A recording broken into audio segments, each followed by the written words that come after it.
I would like to have the line to see you. Can these be a little less? Just a little?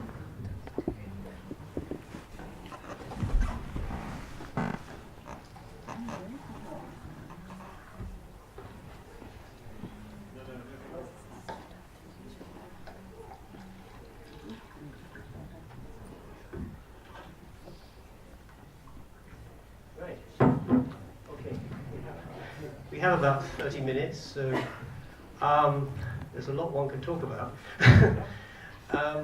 Perhaps you could start, Daniel, just saying a little bit about how this is really the meeting of two Poles who were great exiles in their time. And is there a sense that you think Zulawski and Gombrowicz were sort of made for each other? I was just saying to Jean-Pierre that about 18 years ago, it's a bit frightening, I organised a little season at the Cine Lumière on Zulawski, and the day after the first screening I went to conduct an interview with him, and I asked him about the surreal aspect in his films and how it connected with those of Polanski and Borowczyk and Lenica, and he said, "Daniel, we're still under the spell of Gombrowicz." And so I think it's fitting, and it was very nice that after nearly 2 decades these two personalities come together, and they do have many things in common. They're both exiles.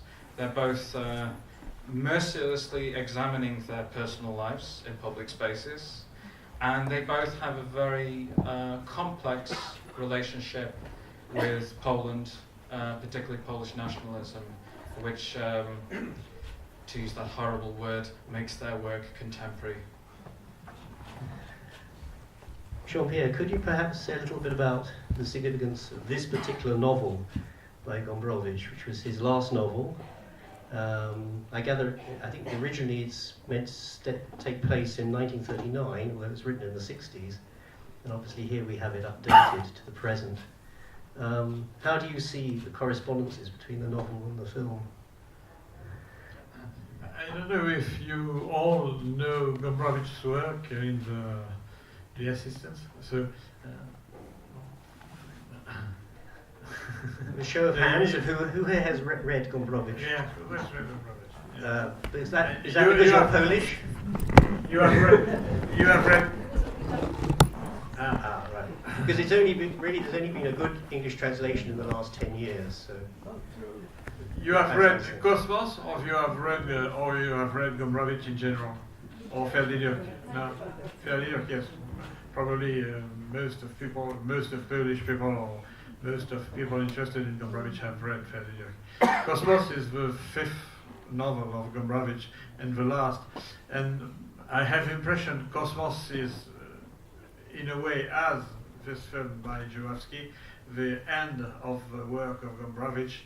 I don't know if Zulawski had the impression of doing a sort of testament, but probably Cosmos is a sort of testament of the work of Gombrowicz, because in a way, I have the impression with Ferdinand and also with the short stories who are before Ferdinand, Mémoires du temps de l'immaturité, Memories of a Work of Immaturity. Gombrowicz was interested essentially in what is going to the human subject and to the social situation of Poland, social situation in general, but through the Polish situation. Ferdinand, in a way, is a book about Poland as a very, very special nation. In Cosmos, the interrogations you find in the preceding novels concerning the subject and society are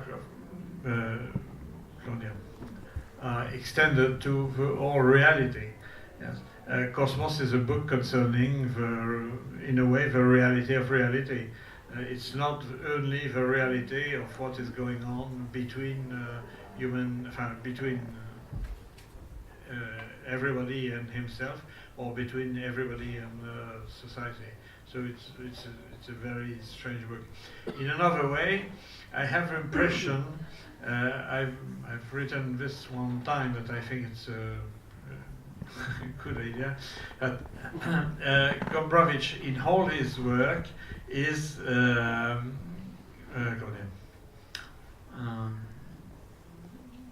taking the history of philosophy from today to the beginning. I explain what I wanted to say. Faire des Durk is probably an anti-Cartesian book, showing, in a way, Faire des Durk is a book against the modern subject, as you find it in the Cartesian philosophy. Here you have anti-Platonician book, and what is in Cosmos is a way of it's very difficult for me to speak English now. Cosmos, comment dire, en français? Je peux parler français? Oui. Petit phare français. Non, Cosmos est un livre où l'on trouve une destruction de la philosophie, enfin, une destruction de la philosophie platonicienne. C'est comme si Gombrowicz avait toute sa vie été à rebours de l'histoire de la philosophie, la déconstruisant. Gombrowicz, all his life, came back from the modern philosophy to the ancient philosophy. What is not seen in a way by Zulawski is if you look in Cosmos, the monologues of Léon Voitis in the book, not much in the film. The monologue of Léon Voitis are literally reproducing some texts of Epicure. Well, Epicurus, yes. So the materialist traditions against the Platonician tradition in philosophy.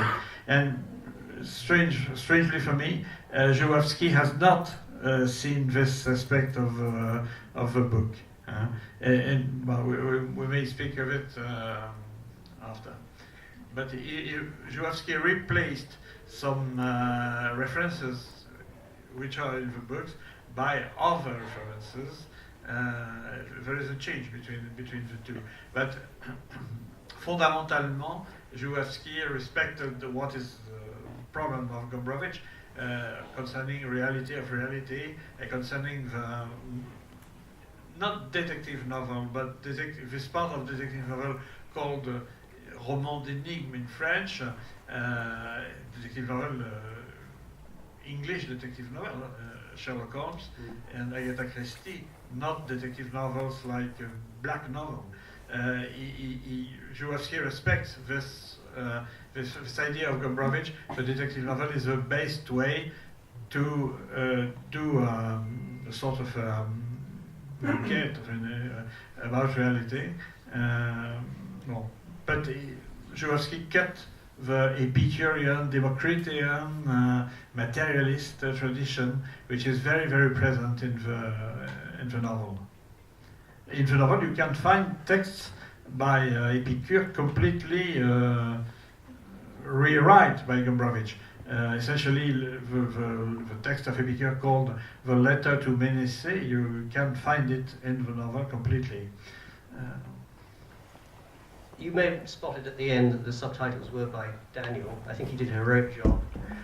Could you say a little bit, because you worked in collaboration with the director on the subtitles, and this is a film which plays on many levels, not just visually and dramatically, but also a lot of linguistically, which makes it quite a test for any audience, I suspect. Could you say a bit about how you worked on the subtitles and what you feel he was trying to achieve with this incredibly playful language?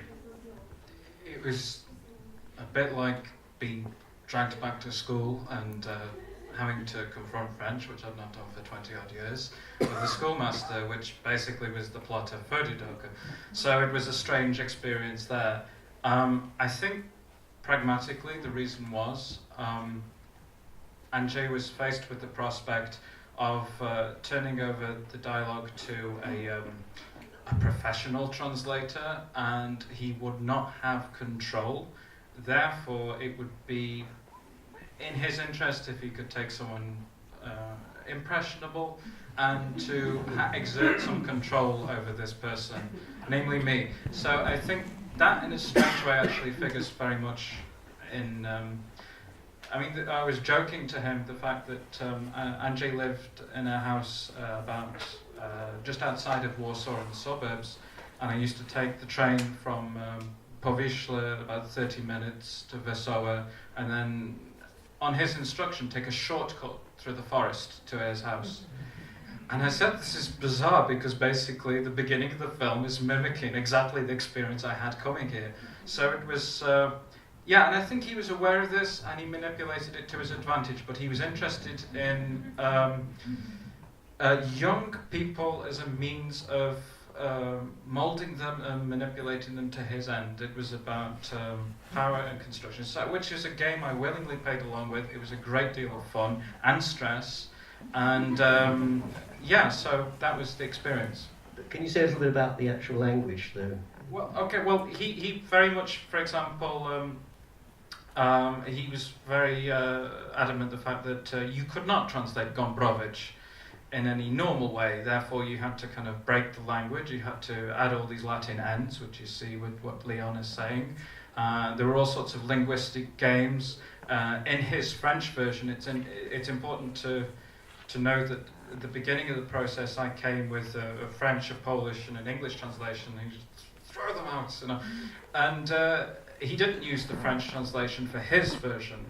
And there are all sorts of translation of the book, you mean? Yeah. So there's like the bit when he says like falcon, which of course is a pun on female genitalia in French, and so the best we could come up with was hawk. So this was incredibly important to Andrzej. I mean, he was obsessed with Joyce. About 15 years ago, I went to a film festival in Trieste, and he was a fan. He was like. In temperament, he was like Captain Haddock from Tintin, but his passion was Joyce and Joseph Conrad and Celine and Gombrowicz. So it was fitting. This, Jean-Pierre alluded to the fact that there seems to be a sort of element of final testament about this film, and can you talk a bit about how you respond to the ending of the film, perhaps, which is very striking? The ending of the film is very near the ending of the book. No,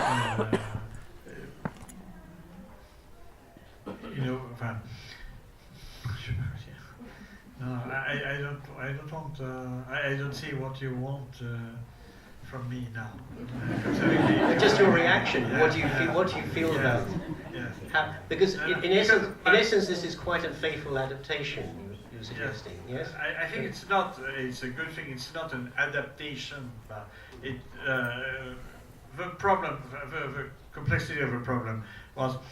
Cosmos is a book, as I said before, on reality of a reality, about the image of reality. So Cosmos is yet a book concerning the problems of cinema. Cinema is how to give an image of a world, and Cosmos is how to construct an image of a world. So it's exactly the point between the two. So what interests me is the way Zulawski did exactly that, treat this question, but being not fidel to what Gombrowicz did. So I am very. He did the same thing that Gombrowicz in many aspects, but he suppressed many things that are for me very important, like the Epicurean reference. He changes also. It's very strange for me. All the Jewish references in the book. For instance, the Léon Wojtis is always saying in the book Berg, bombardement du Berg, etc., etc.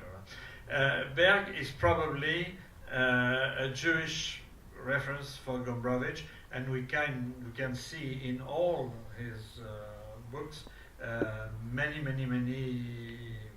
complex references to the Jewish presence in Poland. Yes. Berg in the film becomes Burke. Or Blurg in the Blurg, yes. And Burke, it's a disgusting, has a disgusting sense in France, but Berg has is a Jewish signifiant in a way, if we speak in a Lacanian way, and also refers to what is very important as a subtext in the book, which is La Montagne, the Zauberberg of Thomas Mann. Here, Magic Mountain, yes, Magic Mountain, yes. When he wrote Cosmos, Gombrowicz reread the Magic Mountain. We know this now from directly because very soon will be, it has been yet published in Poland, but it will be published in France in a few weeks, and probably in Great Britain or in language very soon. The very intimate diary of Gombrowicz, not the diary you know has a diary who was a diary written for publication, but a very intimate diary called not Cosmos but Chronos. And if you read Chronos, you see when he wrote when he began Cosmos, he reread Thomas Mann, Die Zauberberg. In a way, I think Die Zauberberg is not very present in the film. Well, many things have changed. Well, in another way, Zulawski did with Cosmos exactly what Gombrowicz did with some references. Yeah. More surprising, I remain on the Jewish question. More surprising and very strange for a French reader, more than a reader from the United Kingdom. In the book, one episode very important is when Léon Wojtis said, one time I had a contact with another human being. It was when an actress came from Drohobych. Drohobych is the town of Bruno Schulz. Came from Drohobych, and I had a very little contact with this girl. I touched the hand of this girl, Drohobych. I think this passage is very important in the book. Now, in the film, Drohobych, in the film of Zulawski, becomes Neuilly. Well, Neuilly is why I say it's more interesting for a French reader, because Neuilly for a French man is Sarkozy. It's basically a posh suburb of Paris. Yeah, so it's very strange change between the book and. I'd just like to ask, how many people here are familiar with Zulawski's films, given that very few have had distribution in Britain? That's good, okay. Before we just open now, I just wanted, Daniel, can you say something about how you see this film in relation to his other films? Because there was a big gap, 15 years since the previous one. Yeah, I mean, there was a 15-year gap, and during that period, he wrote many novels, and publicly said that he didn't want to make films. I think that the truth was a bit more complicated. He did want to make films, but on his terms. So there were lots of projects which didn't materialize, and one in particular, I think, has a relation to the ending of Cosmos. One of the things I remember Zulawski saying is that Gombrowicz couldn't end the novel. He couldn't end any novel, and that this text, we had chicken and rice. It's one of the most famous lines in Gombrowicz, and that's how the film ends. Just the last line. Yeah. The novel. So of course the film has 3 or 4 endings. It has the Gombrowicz ending, which is the text, and it also has a double ending, which you've noticed, where with Witold with Lena and without Lena. And this, I never talked to Zulawski about it. It did remind me, we worked on a project called Matière Noire, which was a dark matter, which was a pun on dark matter and like noir, like in police noir. And it was about a bunch of bank robbers who coerce a physicist to create a black hole to rob a bank. and it ended with a kind of a Schrodinger's cat ending, when they kind of rob the bank and they don't rob the bank. And it was interesting for me to see that ending sort of transplanted and working brilliantly at the end of Cosmos. And then it has a 4th ending, which is Zulawski's reflexive thing of turning the camera back on itself to realize the mechanics of filmmaking, which in turn relates very much to his other works, La Femme Publique, a drama about the making of a film, which turns inside out, L'Importance d'aimer, which is, I think, tomorrow, and there's so many films within films. He said to me once, about 20 years ago, when I first met him, he said, very grandly in Paris, in Neuilly, he said, Daniel, if you want to know anything about cinema, just buy a plane ticket to Madrid and go to the Prado and see the Velázquez painting, because you can see it's a whole installation of who's painting what. Is it the painter or the mirror? And in fact, I think that is a good kind of entry point into Zulawski's cinema. He rejected this idea of cinema as a kind of a presence which the actors ignore. You know, it's bizarre, the idea that Ken Loach makes his films and the camera's hiding there and they don't notice, but it's real. No, the camera is there. Show the camera, show the mechanics, embrace the artificiality.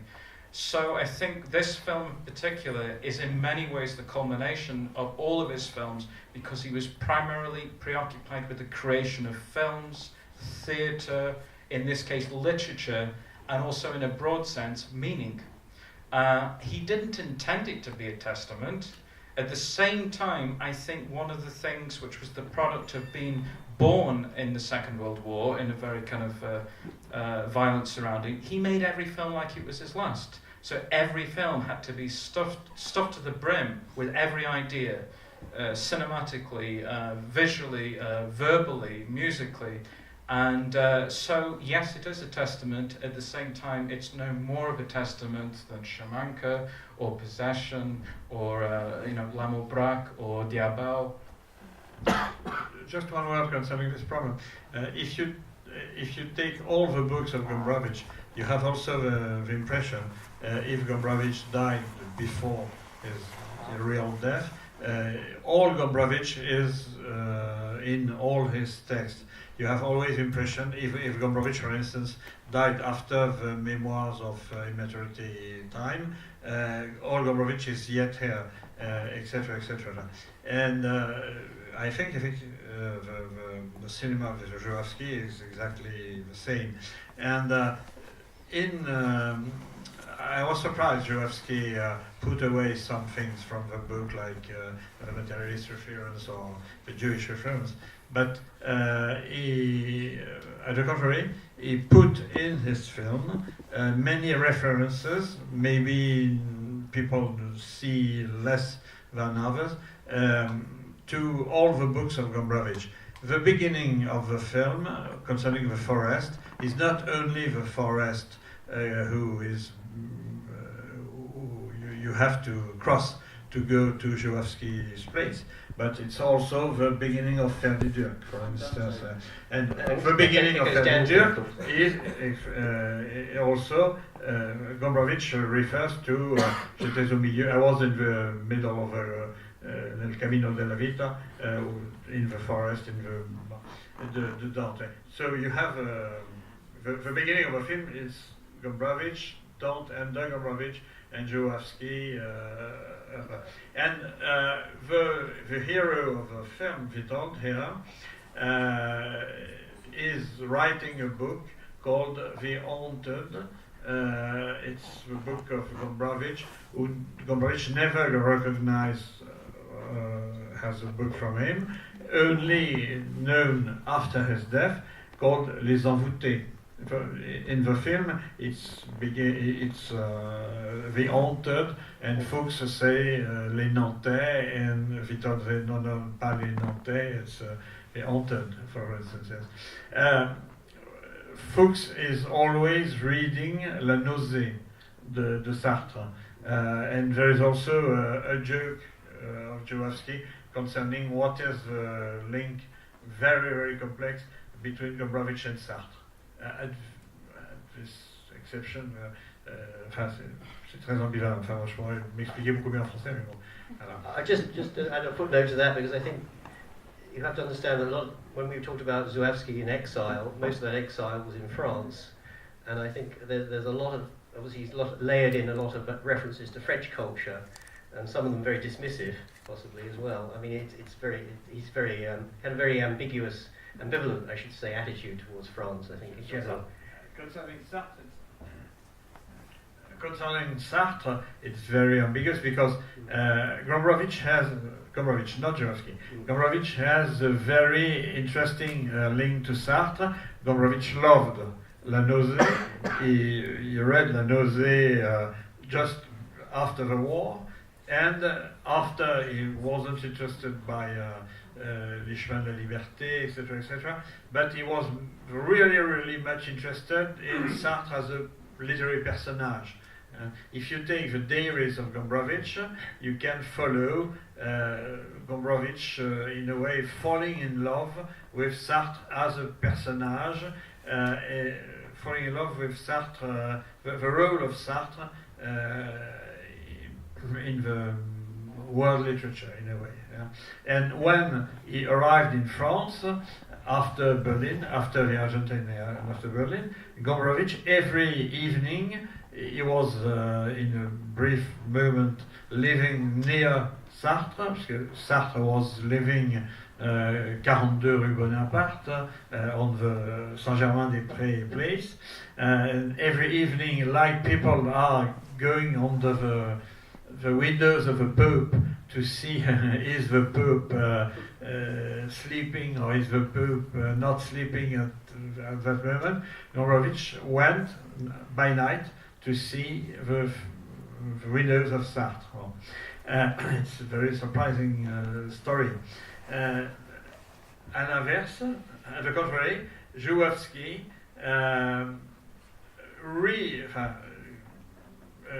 uses the reference at La Nausée as a positive reference in the ends of Fuchs, but has many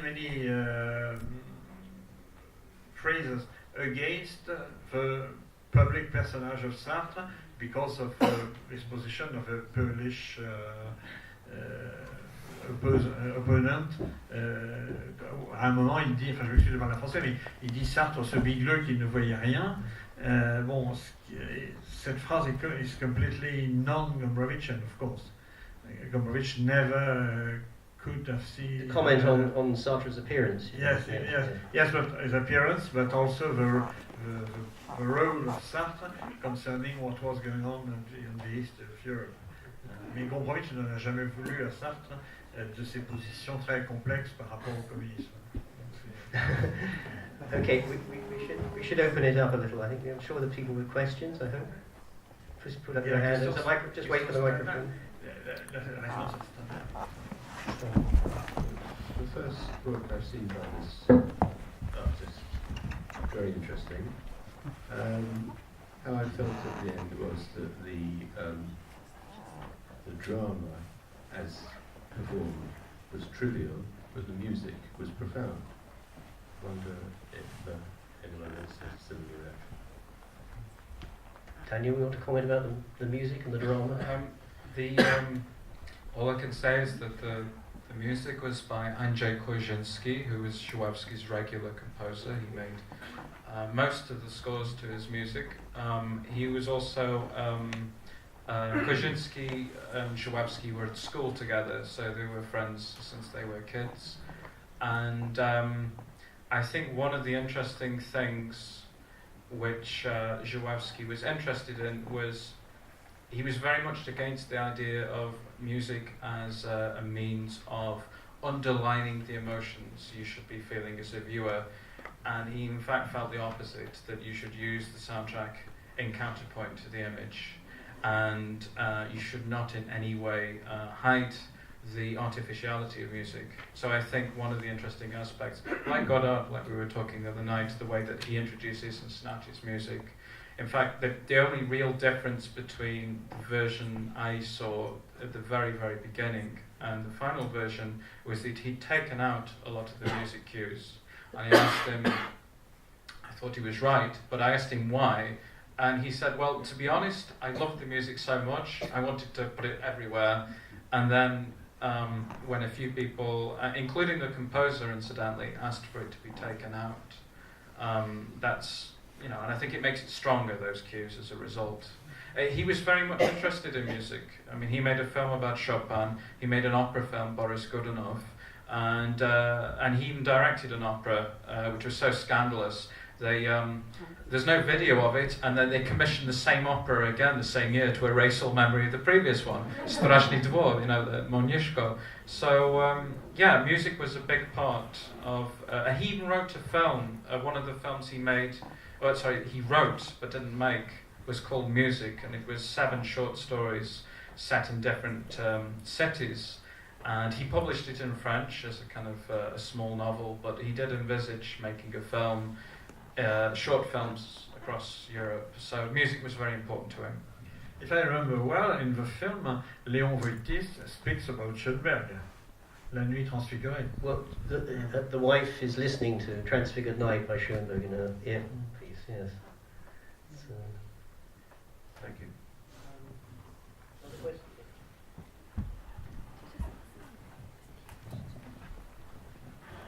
thank you very much for a really fascinating panel. I learned a lot and it's a lot of things to think about. But I have a question that's maybe quite obvious. It's about the language of the film. Because we are dealing with a director who is a Polish speaker. Obviously, he has an access to the original version.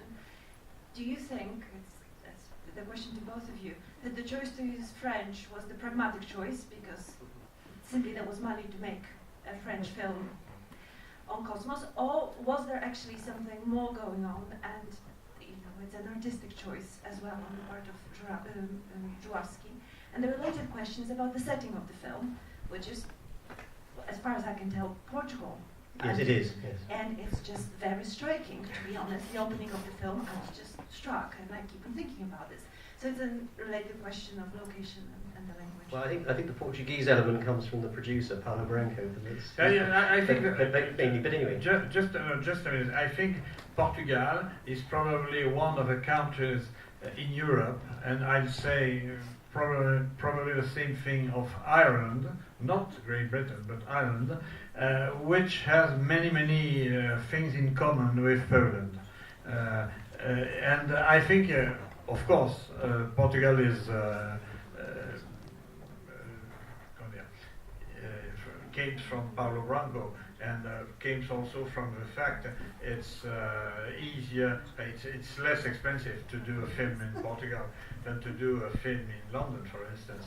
But I think Portugal has a real, many common story with Poland. It's the national, the link of Portuguese people to the story of their country is very near the Polish one. I think it's there is a very real Sintra is a little bit Zakopane. I think, I mean, the only thing to add to that is that Andrzej did say, I think in an interview, that, you know, the famous Alfred Jarry thing in the Uberwa when he says it's set in Poland, which means nowhere. And then Andrzej said, well, you know, where is nowhere today in Europe? It's Portugal. So he saw a connection. When Jarry said in Poland it just nowhere, it was at one moment where Poland doesn't exist, as you know. And the question of existence or non-existence of Portugal is very near to the question in Poland, because Portugal was an empire, and now Portugal is in a way a very, very little country, but living in the idea of the empire it was. There is many communities between the mythology of Portugal and the mythology of Poland. Okay, another question? Yes. Oh, sorry. Next. Salgas' novel, The Red and the Black, features quite heavily. An interesting point that he made in that novel was that everything that happens in Paris or London in the West will happen 50 years later in the East, in Warsaw or Moscow. Still the case? The case? What?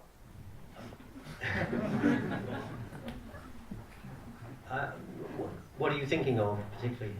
Well, he said that everything that happens in the West, in Paris, it will happen, it will be mimicked, it will be reproduced 50 years later. They're 50 years behind. What an answer. Are we 50 years later. That was about 1840. But there is something about So you mean you were suggesting reproduction and mimicking and seeking references from the West and so He on. was an idiot, I guess.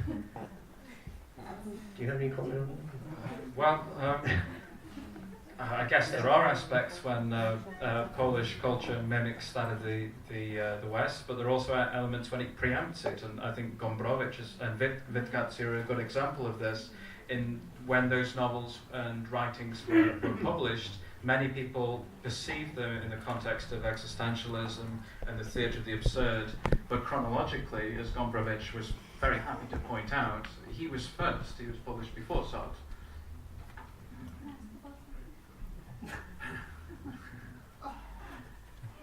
Gombrowicz insists always, and you can find all this in the diaries, insists always on the fact that Ferdi-Durk was published 1 year before La Nausée. And he says always, j'étais existentialiste avant tout le monde. I was existentialist before everybody, before Sartre.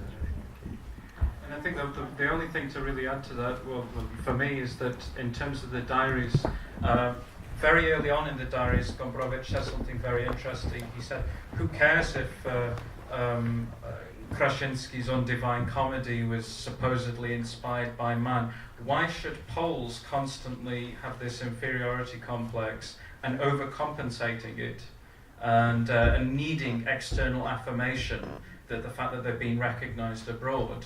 And I think he really did surgically kind of pinpoint this kind of complex, this Polish complex of being insecure and then overcompensating in terms of nationalism, in terms of presenting itself and kind of claims abroad. And I guess, I mean, this is my opinion, but you could say something like that Martin Scorsese presents Polish classics, to which one could say, why the hell does Polish cinema need Martin Scorsese's endorsement? That's not a problem against Martin Scorsese, but why do Poles need Martin Scorsese to say that cinema is worth recognising? And I think that's exactly the kind of problem which Gombrowicz identified, this insecurity and then this overcompensation.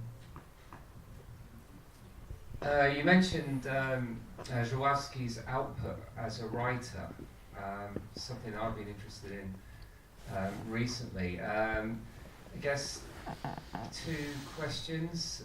One, how does his style as a writer compare with his style as a director? And second question, is it clear from his writing that he's been influenced by Gombrowicz? Can I just ask where am I looking because of the lights? Oh, thanks. Well, my opinion is that he enjoyed playing with form and style, so that there's no consistent style across all of his books. However, some of the books are very, very intensely Baroque in terms of style, and and that you could say that his films visually are very Baroque, and that there is some sort of parallel to be drawn there. Some of the books are basically scripts which he didn't, for various reasons, get a chance to film. And rather than just kind of reproduce screenplays, he's supplemented this with kind of digressions, essayistic comments, a kind of like a bricolage approach. Some of the novels are kind of made up entirely of quotations, and I think that actually relates to the films. When we were working on L'Amour Braque, for example, I would say, you know, a big chunk of that dialogue were in fact references to other writers. The Silver Globe, the first third of that, is entirely like a text montage of various religious texts, which in turn relates to, say, theatre in Poland in the 60s, like what Grotowski was doing, which in turn comes from, I guess, Meyerhold and the Soviet Union.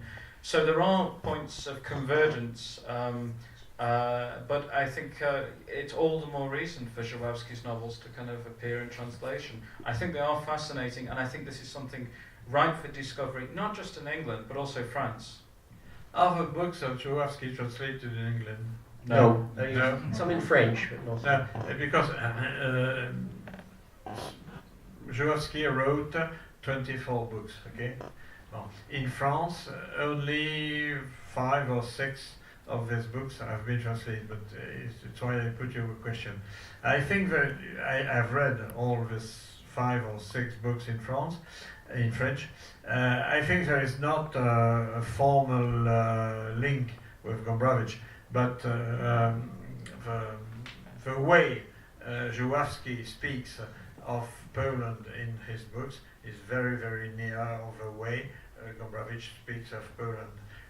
Essentially, in one book, which is for me a chef-d'œuvre in France, which is La Forêt Forteresse. I don't know, I hope this book will be translated one day in English.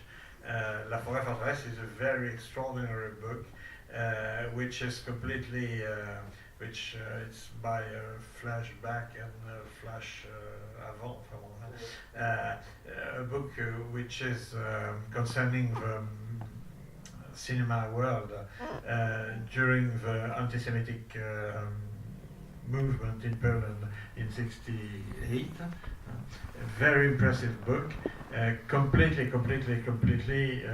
in a way Gombrowiczian, but not in the style, in the composition of the book, etc.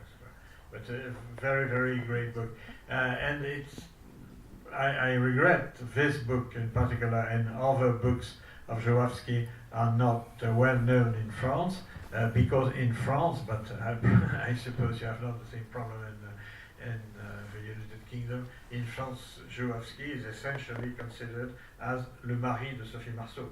The ex-husband of Sophie Marceau. And for instance, when Zulawski died in France, all the People magazine gave a great place to the death of Andrzej Zulawski, because they show Sophie Marceau on the grave.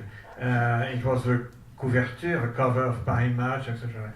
And the books of Zulawski are not read seriously in France because of that.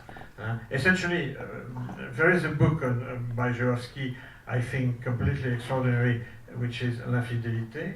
Well, but as this book is a book concerning being the portrait of an actress, this book has been completely killed by the French press, thinking killing the book of Zulawski, she was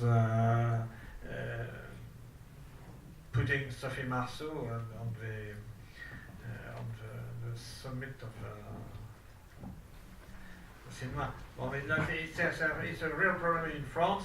You have probably not this problem because Sophie Marceau probably has not the image here she has in France, but in France, Zulawski has been.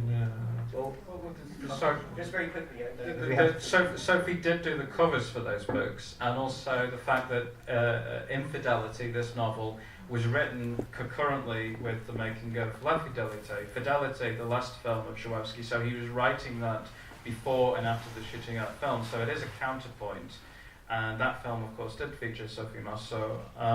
I think, for me personally, it's my personal opinion, there was a Polish Jewish writer, Adolf Rudnicki, and I think he was a big influence on Zulawski's writing. And the one key point which about Rudnicki's work is that he envisaged it as a kind of a collage, and the fact that it was basically, to go back to what we were talking about with Gombrowicz, it was like a patchwork of works, details, and I think very much that's how Andrzej thought of his work. The films and the books were all related. He was creating something.